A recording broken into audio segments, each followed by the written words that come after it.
players, the personalities who come from around the world to play professional soccer in the United States.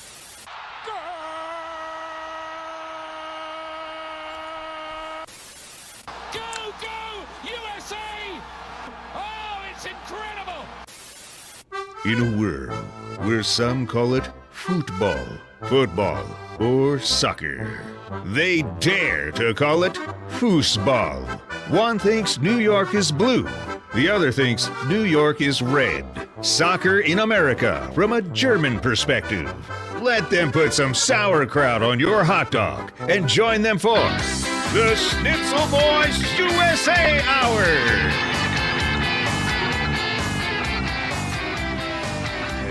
Hey!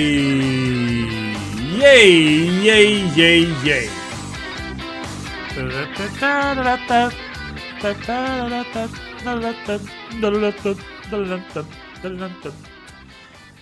Okay, continuing on our pretzel discussion from last hour. Oh, yeah, everybody was waiting for that to be continued. Bjorn is a German man who moved to the United States in the 90s. Yes. What is your favorite American food that you're like, hell yeah? Oh. I don't like, like from one country to the next, there's plenty you leave behind. You're just like, what is this? Sweet tea? This is disgusting.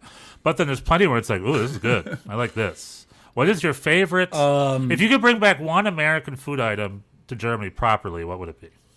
One American food item. Two. I'll give you two. One entree, one dessert. An entree? I mean, like, burgers are unrivaled. The American burger culture is and just sandwiches in general, I guess, like a sub, like an Italian sub. Or like the, Katz's pastrami sandwich, very strong. Pastrami is a very I feel good about burgers in general. I mean, American cuisine, even just in the time that I've been here, has improved so much. It's no longer second rate at all. There's a lot of good food in America. So yeah, that'd be hard to. I think restaurants have also upped their game. When I was a kid, like in the 90s, like I go to the Sizzler as a joke because I love the Sizzler. In the 90s, the Sizzler was where people ate. Now it's some forgotten back hole because you go to like a real name chef restaurant where a chef has places. Yeah. Lots of good restaurants. Mexican. Just the whole Mexican food culture is incredible. Like, but that's not really Americans. It's a little unfair. I understand we do maybe our own thing. But it is though. Well, it depends on what it is. But there's I think nachos are American. I don't think there's anything Spanish about nachos. Well, I'm here for all of it. I'm here for authentic Mexican. I'm here for Tex-Mex. I'm here for California style burritos. I'm into it all. I like all of that. Yeah. I asked you to pick one, and you've been picking one. several. Yeah, no, I cannot.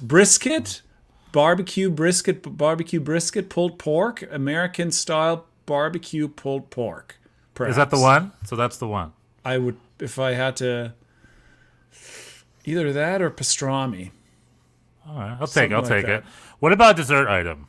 Or are you just like none of the American dessert items are good enough to be taken back? Also not the case at all. Eileen's special cheesecake in New York City is rivals the finest pastries of the homeland, in my opinion. Oh, that's big words. That's big words. I mean, it's different. It's cheesecake, like, so I guess that's my American. I mean, pie too, although the pie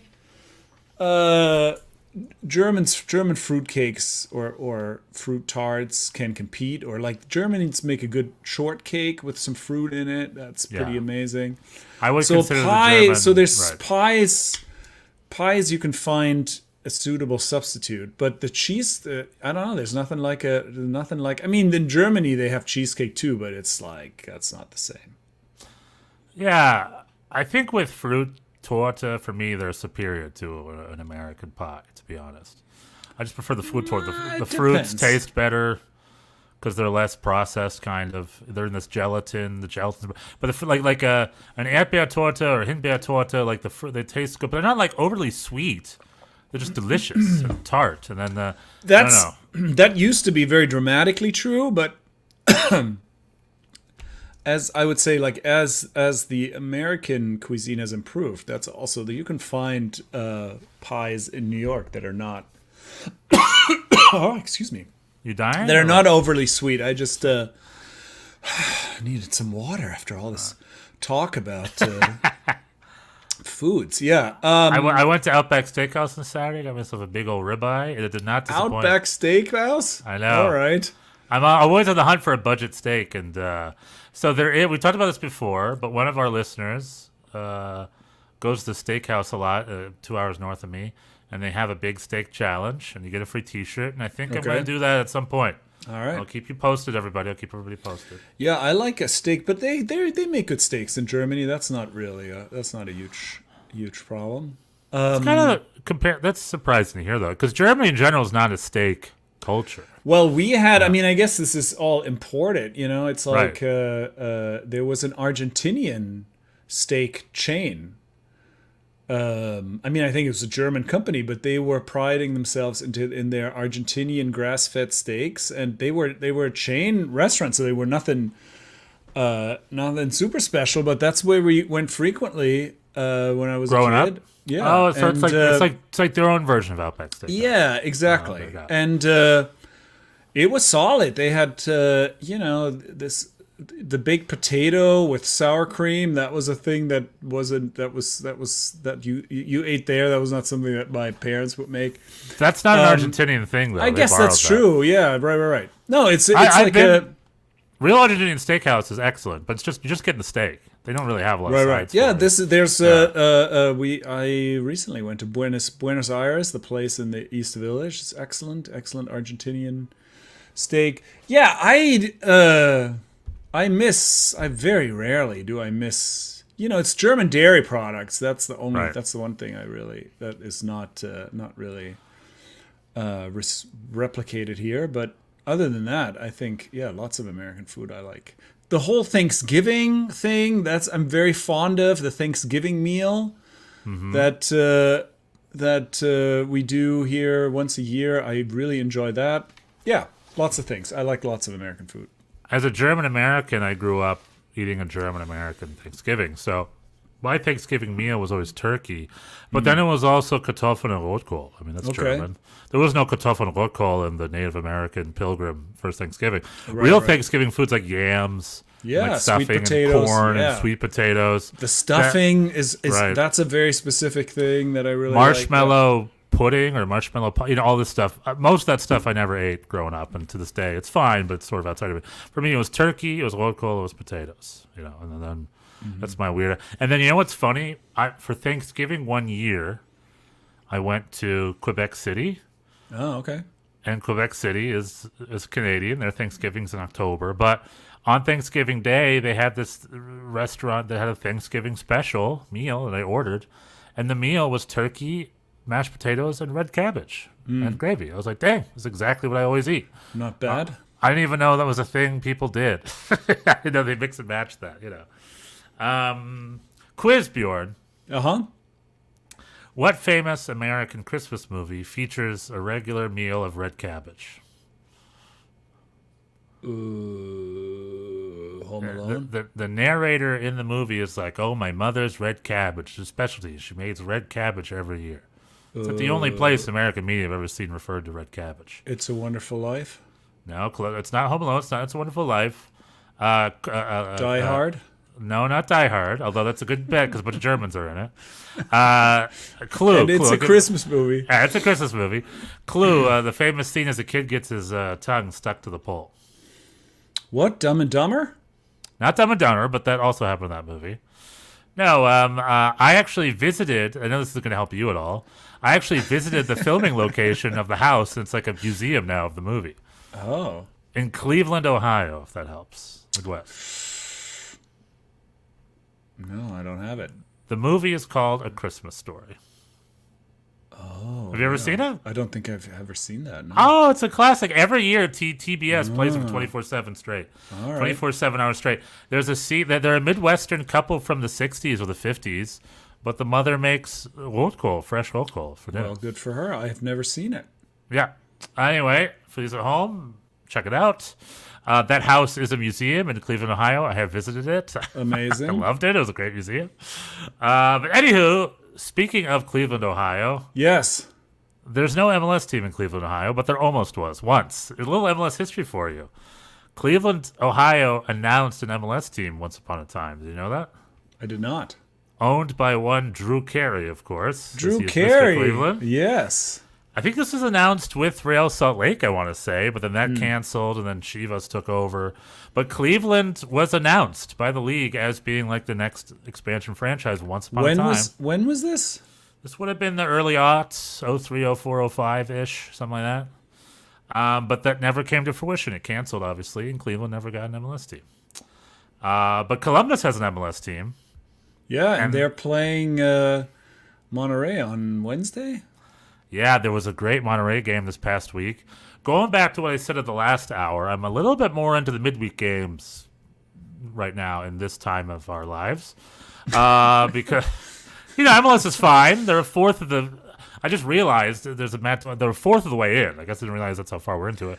But, it's the MLS regular season. Doesn't matter for 66% of the game, And, however, Columbus Crew is fighting for the league. In midweek, they're playing Monterey. They had a 2-1 home game, and boy, was it a great game. Did you get a chance to check it out? Mm-hmm, I did. End to end, back and forth, high risk, high play, and thankfully Columbus came out of that with a win. It would have been nice if they came out with a little bit of more of a win. Yeah, because we were talking about the away goal rule, which is still in effect in CONCACAF. No, really? Yeah. Oh, is that true? It was last I checked. Maybe. Well, Columbus Crew had to go to penalty kicks, right? After a 1-1 and a 1-1. Yeah. Oh, yeah, because it's 1-1 and 1-1. Because it's the same. Oh, they used to not have a away goal rule. Did they switch? It's the other way around. Now they both switch. They've had the away goal rule for a while, and they still do. So that one goal looms it's a big large. goal then. Yeah, it's a big goal. Well, Columbus has to. I know they're not playing for a draw, but a draw will do it. So I wish them best. But I don't know. I'm rooting for just like how Biden mentioned. Everyone roots for them when they play in Europe. Everyone's a Columbus Crew fan right now for the games outside of the U.S. They're fighting for MLS. They're playing the mighty Monterey. I think the Columbus Crew Club America final will be a fun final. I think I don't always root for that, but I think also Columbus is a very likable team. Wilfred Nancy is a great coach, and they're the so anti-Miami. I guess I am rooting for them. Yeah. Tata didn't play his kids and says we don't have quality enough. It's like, Tata, go blow it out your ass. And then Wilfred Nancy is like, oh, I don't have a problem with quality with a third of your wage bill. I'm gonna bench my DP striker. Right. I'm going to bench Cucho. I'm going to play this Canadian rookie I found from the Toronto Academy, and he's going to score my winner for it. You know what I mean? That's how you're supposed to do it. You find your players. And, half of the Columbus Crew squad are players from the system, from USA and Canada that they found, Mm-hmm. Futsal legend Mo Farsi. Yeah. Did he play at all? Yeah, he played. He played? Oh, the big thing was that Canadian kid. What's his name? I should look this up. Literally, he was an unused player in the Toronto Youth Academy, but Wilfred Nancy knew him, brought him in, and he scored the winning goal. He scored the go-ahead goal on Wednesday, and he's the guy that replaced what's-his-face Cucho, who was suspended the first game. His name is the other Canadian, Jason Russell Rowe. Jason Russell Rowe and Mo Farsi, the Canadians. Okay. Will Sands. New York never used him for whatever reason, so Columbus got their hands on him, and now he's a key figure. Mm-hmm. Derek Jones is the other guy I was thinking of. They're using Derek. And Darlington Nagme, a veteran American DP. Like, this is a deep squad. Diego Rossi is doing really well. And the Cucho was an excellent scout. They do have a couple of foreigners, obviously, but they scouted them well, and they're really key figure foreigners. But the rest of the squad is like a Canadian backbone team. So, young Patrick Schulte in goal, and who's about to go play for the Olympics. Yeah, Columbus Crew doing it right. Middle America, fighting for us all. Fighting for us all against the Mexican man. For us all. Against the Mexican man. So go them. Go them. They Excellent. have a big game Monterey on Yeah, Wednesday. I hope it works out. But you know who's creeping up the standings here in MLS? Just waiting. What? Well, I was going to say NYCFC, right? Toronto. No. Oh, Toronto. No, that's not who I'm talking about. You guys are on a winning streak now. We've won 3 in a row. This homestand, obviously, we're on a 5-game homestand. Why is there even homestands? Just because we have these baseball stadiums. Anyway, 5 games in a row, and we've won 3 and tied 1. So, and that's good enough for 6th place right now. Look at that. Ahead of Philadelphia, only 3 points behind you guys. And we got 1 more game left against Colorado, which is not particularly, not as fearsome as previously advertised. So maybe another one. We had, there was this was a funny thing that happened because, you know, Twitter is not real. So to be clear, you're not going to talk about Toronto? You are now going to talk about NYCFC? No, I'm not going to talk. I don't care about Toronto. That was just I thought you were just... Oh, so it was a joke. Yeah. Oh. Yeah, they're not creeping up the table. Or Toronto's not creeping up the table. No, they've been doing... I mean, they're still ahead of us. They've been doing they're all right. 4th. They're 4th. They've been up there. We've beaten them, though. Yeah. I'm not going to talk about Toronto. Well, Toronto... All right, sorry. So you're the homestand, NYCFC, whatever. Whatever. Don't let me interrupt. Feel us. You can feel our breath on the back of your neck. We're only 3 points behind, and but we still have not. We still have. Well, we finally got a goal from somebody who's playing the number 9. Full credit belongs to Nick Cushing because we were struggling in the second half. I thought we gave up an early goal, and then Keaton Park's towering header equalized, and I thought we were going to come out in the second half and destroy this team, but that was not the case. The Charlotte press was good. They were very compact. And I was like, I don't think we're going to win this game. And then Nick Cushing makes the sub, and everybody thinks he's bringing the Serbian wonder child, Jovan, who's back in town, but he did not. He brought off Alonso Martinez, who's a winger, I thought, but he's coming in at the 9. And there's a collective groan going through the stadium because we're trying to get a winner, and the front line is Hannes Wolf, Martinez, and who was on the left? Ojeda, I think. Yeah, who collectively had not scored a lot of goals. But then Martinez scored the winner in stoppage time. So we were ragging on. Are you reading your email? You're not. I'm listening to you. I'm reading Matt. You're not Matt fully. Doyle's. You're not paying attention to the extent that I would like you to. You want to know what I'm reading?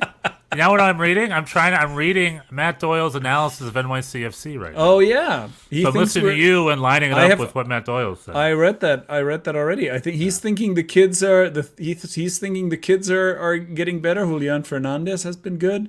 Yeah, and he says dramatic thinks that, late goal from Alonso Martinez, right? Yeah. And then he says, "What's next?" Yeah, he thinks that Munsef Bakrar is on his way out, and I agree with him. I think he's going to be a sub, although Jovan did not see any time this weekend, and he hasn't done anything either. So I think the number 9 position is still a question mark. But what I was going to say is that a funny thing, Twitter is not real life, right? We think people who are on Twitter treat it as if it's the only thing that matters, and there's these, Anyway, somebody decided fellow podcast, I think Post 90 or the City Boys show. There's so many NYCFC podcasts. Right, there's a lot of them. One of them came up with the idea that because this happened to Tati Castellanos. Tati Castellanos when he was in Girona, he missed a real sitter against Barcelona and was really broken up about it. Like deleted his social media, like just was very, very upset.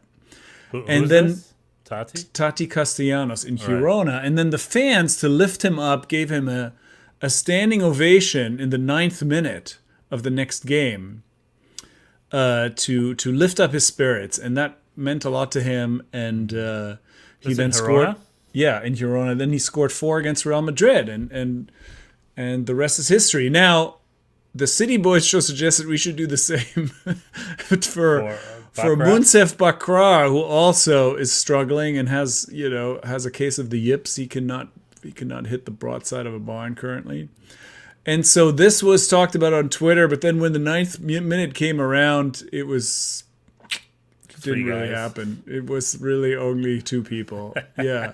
And it didn't really catch on. We were already behind. At that point, Charlotte had already scored, so the mood was down. So this didn't happen. And Munsif Bakra was asked about it, and he said, yeah, somebody told me about it ahead of time. This was going to happen, but then the ninth minute came. I heard nothing. Now he's double downtrodden. No, I think he took it lightly. I don't think he. Okay.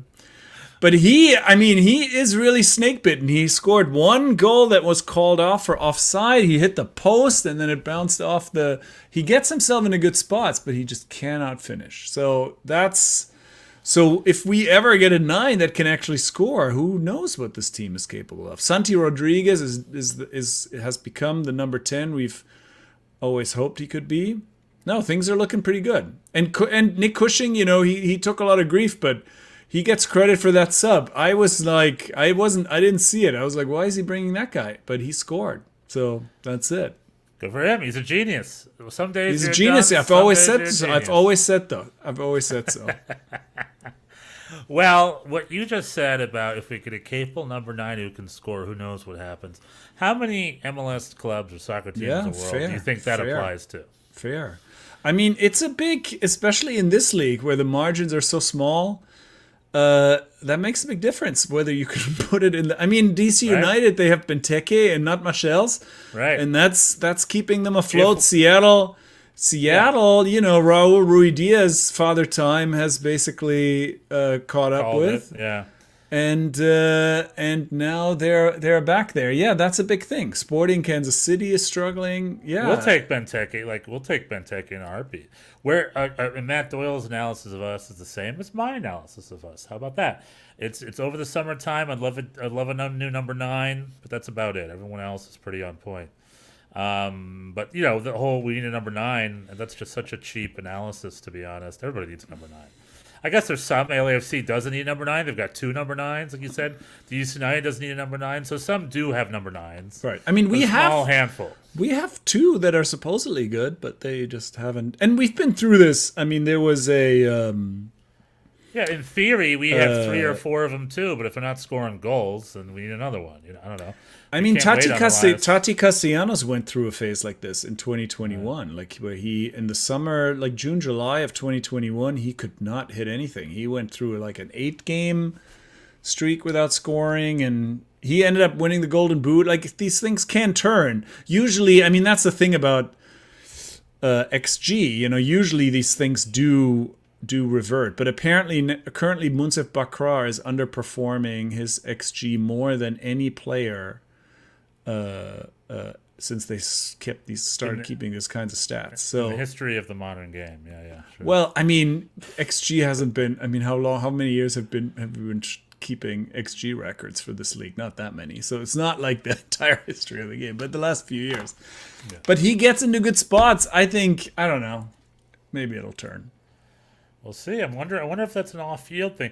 Tati Castellanos was quite the star in the Lazio derby this past weekend. He scored a brace, I believe. Mm-hmm. Yeah. The dude's scoring. I wonder if that's just a case of not working with your team super well yet or something, or if it's just something off-field that we're not privy to, that they don't share. Maybe people get distracted on stuff. I think sometimes it's also just shit happens, I think. I don't know that there's even a bigger explanation. It's like, I mean, how can you explain the ball hits the post? It's just a weird thing. Well, yeah. I mean, the New York Red Bulls had a 1-1 tie against Vancouver, a team we haven't played in 5 years, by the way. Oh. Yeah, MLS scheduling is so weird. It's like you play everyone in your conference like 3 times. That is whatever. And then you play some of the other conference once, but that always changes. And for whatever reason, MLS keeps those teams relatively the same every year. For some, like we played LAFC this year, we played LAFC last year too, but we haven't played LA Galaxy, and God knows how. You know what I mean? It's one of those weird things where they must have some sort of marketing bot telling them what the better sales are looking. You know what I mean? Something like that. Because Vancouver came to visit us, and we haven't played them since the 2018 MLS season, I think, something like that. which is a treat because in this league where we play the same teams over and over again, it's nice to play a team we haven't played in a while. So we played Vancouver. And who's Vancouver's star? Brian White, the one that got away. When it was time for Barlow or White to go, the team got rid of Brian White and they kept Tom Barlow, which is a huge thing for we didn't want that to happen. And he really showed up. Him and Ryan Gall are a key members of Vancouver, and Vancouver is having just as good of a start as the Red Bulls are this year. They're coming in swinging. Where are they right now? They're like third or something. Where are they at? Yeah, Vancouver's doing well. Vancouver is third in the West. New York Red Bulls is third in the East. We're at 17. They're at 17. So in a lot of ways, we're mirrors of each other. We both have a German sporting director. You know, a lot of ways we're mirrors of each other. But Brian White came to the New York Red Bulls and he scored that goal. Just when Metro gets rid of players, when we get rid of players, just to rub it in. Well, they just come back and they score. Brian White scored early. The mighty Lewis Morgan scored an equalizer and a good hard-fought 1-1 draw at home. We would like to have had a win, so maybe Vancouver got the best of us. But, still decent, solid play, and, we'll take that number 9 any day now. But overall, it's still okay. I want to see a little more from Dante Van Zier. He's been doing well assisting and whatnot and working his butt off, and he's doing fine, but I still think Dante Van Zier has a high gear he hasn't gotten into. Lewis Morgan's in high gear. Thumbs up to that. Amen, brother. Emil Forsberg doing great. No, and the two of them have a little bit of chemistry going, right? All of them. When they score, Van Zier, Morgan, and Emil Forsberg hug each other like long-lost brothers. It's so cool. 3 of them are into each other. Three Europeans are having a good time. He's also single currently, so I guess. In New York, I mean, with a DP salary and a fresh set of blonde hair from Sweden. I mean, I don't know. Who knows? He's having we don't have to feel sorry for Emil. No. But yeah, the up top they're doing well. In the back, we've had some injuries, and the Niels brothers have been pulling their weight. The young Norwegian Grenjar, we're still keeping an eye on him. He's been getting more minutes. So overall, Red Bulls doing well. We're 4th in the season. Let's hope they keep the spunk up, the energy up, and maybe they can add a new number 9 in there to really freaking get them an overdrive. But still thumbs up. Still thumbs up for the Red Bulls. Yeah, and we had not beaten Charlotte previously in 5 games, so that was a big one. And to your point, we have not played Austin. Right. Even there is a weird thing where they've been around for a couple of years. We're playing them this year. We're playing them on the road. Are you going? Because I have a friend. No, he's not going to be around. He's going to Scotland, so he's not going to be there. So I'm not going to go. But yeah, because I have a friend in Austin. I've been looking at the schedule every year, and this year finally it could happen, but he's not around, so I'm not going. Anyway, but it's going to be another 5 years until we play there again. Yeah, but isn't that weird? It's like there's 30 teams. It's like mix it up. Mix it up. Right. If you played LAFC last year, then this year you play San Jose Earthquakes or something. I don't know. Yeah, because they're terrible anyway. It's good. It would be better. Also it could be like last year the New York Red Bulls had a stretch of games. They did play Seattle, then they had to play Miami. So they had to fly to Seattle, then fly from Seattle to Miami, which is the ultimate FU. Right. And then from Miami fly back to New York for their home. You know what I mean? It's like, what the heck? Yeah. We don't have a lot of those this year. We don't have a lot of like crazy travel. I mean, we're going to LA for Galaxy, but that's kind of it for the big. When is that? I'll go to that game. Is that coming up soon? LA, that's June 19th. I'll go to that. I'll be there for Juneteenth. I'll be there. I might. I don't think probably won't fly out, but yeah. I'll give you a report. We have all the home games now, so there's going to be a lot of road games for us coming up. I'm hitting the road this weekend. I'm going to see Inter Miami play the New York Red Bulls in Florida. That's right. Like a road fan following, Sticks or whatever. I'm on the road following my New York Red Bulls. I saw the LA game, and I'm going to see the Florida game. Maybe sometime later this year, I'll be able to catch a home game again, like I did last year. But I'm being able to see them live this month, twice. So there you go. For a man who lives on the other side of the country, it's not bad. It's not bad. But so with Columbus Crew fighting for our hearts next week and MLS rolling along, MLS announced a few roster changes, but MLS snuck a couple of in-game experience changes on us this last week, Bjorn. I guess we could talk about last week. Yeah. Let's hear it. Okay, so there are 3 new rules MLS have implemented. The first rule listed here is called the off-field treatment rule. The off-field treatment rule allows medical professionals with time to assess and treat players off the field in a less pressure environment. If a player remains on the ground for more than 15 seconds, the referee will stop play and wave the medical crew to evaluate the player. When safe, the player will be removed from the field and remain off the field for a minimum of 2 minutes for further assessment. So that's the off-field treatment rule. So, okay, can I translate, though? Yeah. There's also because the statement says that this will give medical personnel a chance to evaluate these players without pressure. But really what it says is, like, if you're going to stay down for more than 15 seconds, right, you have to get off the field for 2 minutes. So that they can keep playing the game. Right. Yeah. So think wisely. If you're going down to waste time, get back up. I mean, I guess people will now like count in their head. So get back up after 12 seconds, or else you're going to have to be out for 2 minutes. So this, of the 3 rules, this is one of 2 of them which are time wasting based rules. So that's what that is for. It's not because medical professionals can't do their jobs. They don't want people flipping and flopping and oohing and ahhing. I'll always remember this was against a Champions League game or against Colombia or something. A guy was injured in the field for 2 minutes, and then they forcibly removed him off the field, kind of like the opposing players. And he stood up, walked perfectly, and then put his hand in his hands, ow, and fell again. Down. Sure. Because he knew he was wasting minutes on the field with his injury. This eliminates that. This means by law or by rule, by MLS rule, you got 15 seconds to figure out what's going on, or else you go off the field and we keep playing. And then you get off the field for 2 minutes, which means you'll be down a man for 2 minutes. Thumbs up to me. I think that's fine.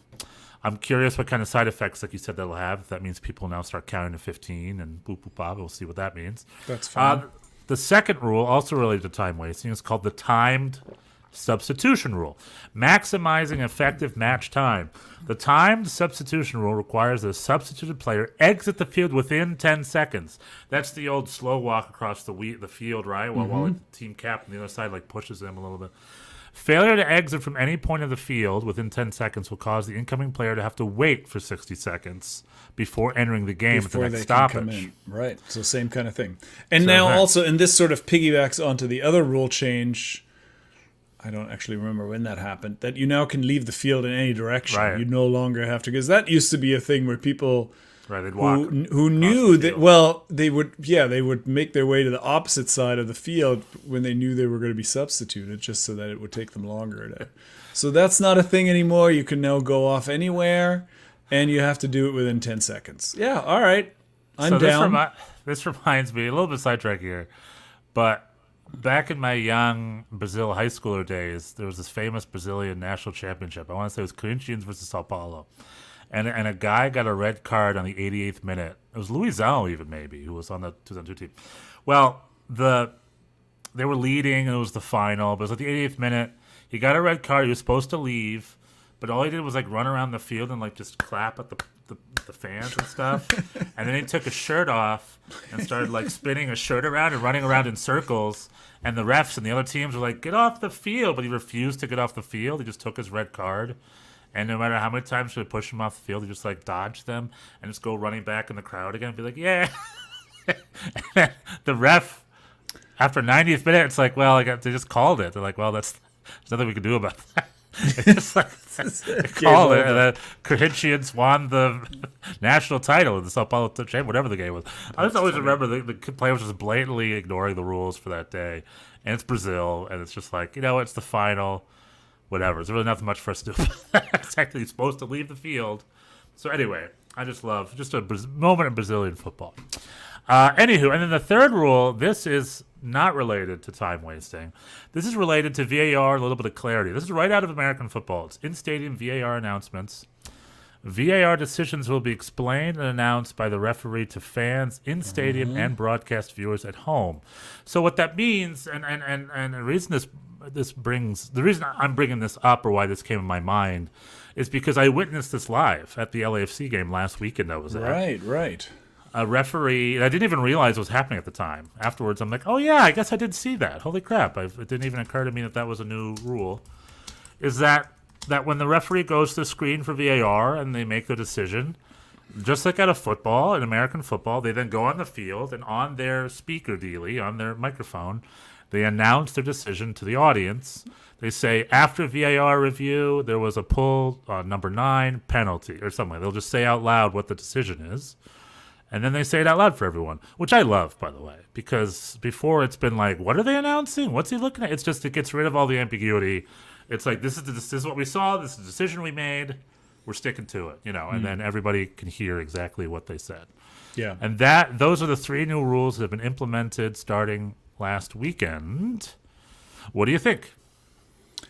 Yeah, I think that's good. I think I'm down with the time-wasting rules. The injury stuff is always a little iffy. I don't know, because, people just go down too easily and pretty transparently just for time management reasons. So I think that's good. I think that's a positive to try and address that. We'll have to see how that works.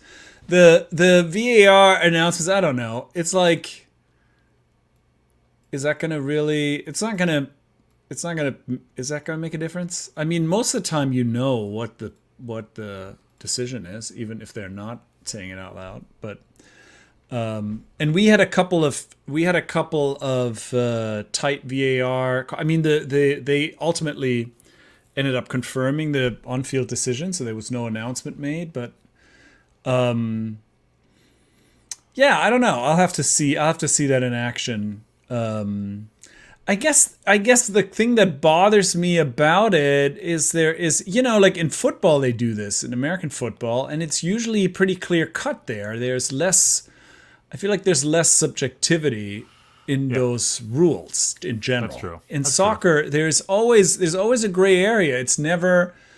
I mean, there's obviously some black and white stuff. There's offside if you're either offside or you're not, and if you can measure that accurately, then it's a black or white kind of a thing. But a lot of the time, and that has been difficult in the English for sure. This idea of like making lines or pretending that there's any kind of science, I think is counterproductive, because it's not. There's always subjectivity. It's never black and white. And what we want, what people say, you just want it to be consistent, or what, it can't be done. Like, it can't be done. And so I don't know. Yeah, just make a decision and move on. There are I mean, the only problem with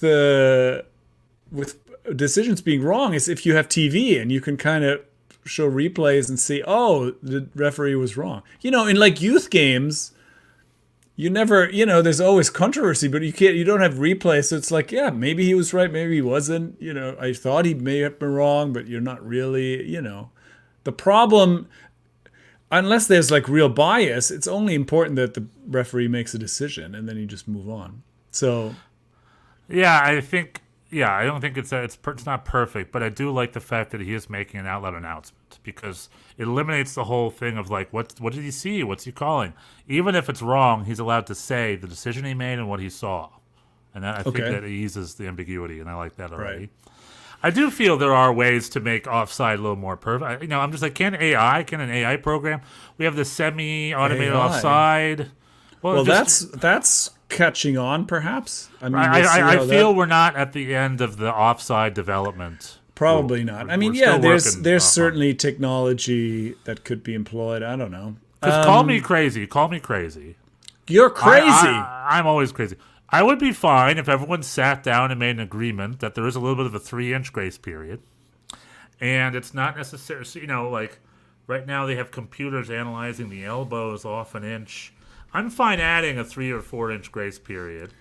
Yeah, but that doesn't solve the problem. It's just like then you're fighting as long as it's on point, like a camera, like an off. But then you're fighting then there's always, then you're just moving the area that you're going to fight over. Yeah, that doesn't make anything easier, Well, in but my anyway. opinion.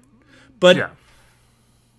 yeah, So the there's two new referees rules. will always we're always going to be mad. What bothers me actually is that they don't show replays in the stadium.